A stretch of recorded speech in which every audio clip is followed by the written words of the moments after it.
মহান নেতা মৌলানা ভাসানীর স্বদেশ প্রত্যাবর্তন দিবস উপলক্ষে আজকের আমাদের এই সমাবেশ এবং বিক্ষোভ মিছিল, আমরা এখন বিক্ষোভ মিছিল করে পল্টন মোড়ে সমবেত হয়েছি। আপনারা জানেন আজকের এই দিনে মৌলানা ভাসানী তাকে কিভাবে ভারতীয় সরকার তাকে এরকম একজন 90 ঊর্ধ্ব, যার বয়স 92 বছর, তখন তার বয়স, এই বয়সে তাকে সাধারণ একটি জিপে করে, সাধারণ জিপে করে সেনাবাহিনী তাকে ওই হালুয়াঘাট সীমান্তে নিয়ে আসে।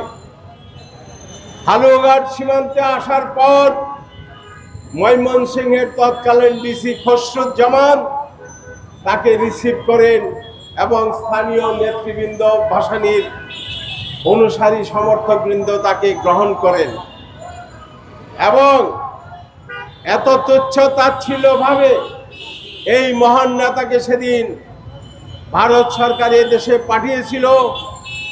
তাকে বিমানে না পাঠিয়ে একটি সাধারণ জিপে বাংলাদেশে তাকে পাঠিয়েছিল। তখনকার ময়মনসিংহের ডিসি হালুয়াঘাট সীমান্ত তাকে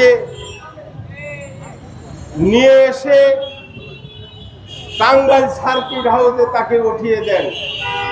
টাঙ্গাইল সার্কিট হাউসে উঠে হুজুর যখন দেখলেন যে টাঙ্গাইলে তার বাড়িঘর পুরে ছারখার করে দেওয়া হয়েছে, সেখানে বসবাসের কোনো অবস্থা নেই, কিন্তু টাঙ্গাইলের মানুষকে সঙ্গে এনে সেদিন তার সেই পোড়া ঘরে উনি আশ্রয় নিয়েছিলেন এবং তার অনুসারীরা সেদিন একটি চটের উপর নাড়া বিছিয়ে, ধানের নাড়া বিছিয়ে চটের উপর তাকে ঘুমাইতে দিয়েছিলেন। এই ছিল তার প্রতি দুর্ব্যবহার ওই ভারত সরকার এবং তৎকালীন সরকারের। আমরা সেই দিবসটিকে স্মরণ করে আমরা যতদিন মৌলানা ভাসানীর সৈনিকরা বেঁচে থাকব, এই স্বদেশ প্রত্যাবর্তন দিবস আমরা পালন করব।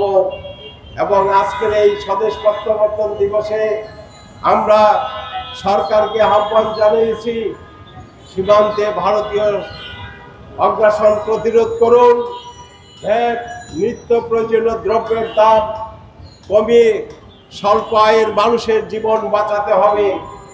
এই আহ্বান জানিয়ে আমরা আজকে সমাবেশ করেছি। দীর্ঘক্ষণ সমাবেশের পর একটি বিক্ষোভ মিছিল আমরা করেছি।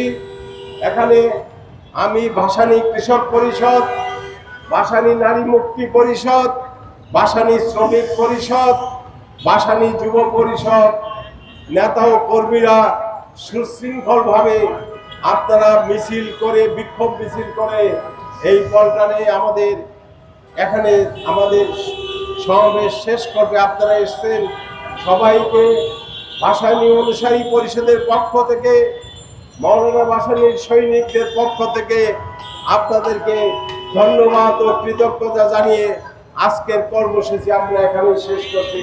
ধন্যবাদ। আসসালামু আলাইকুম।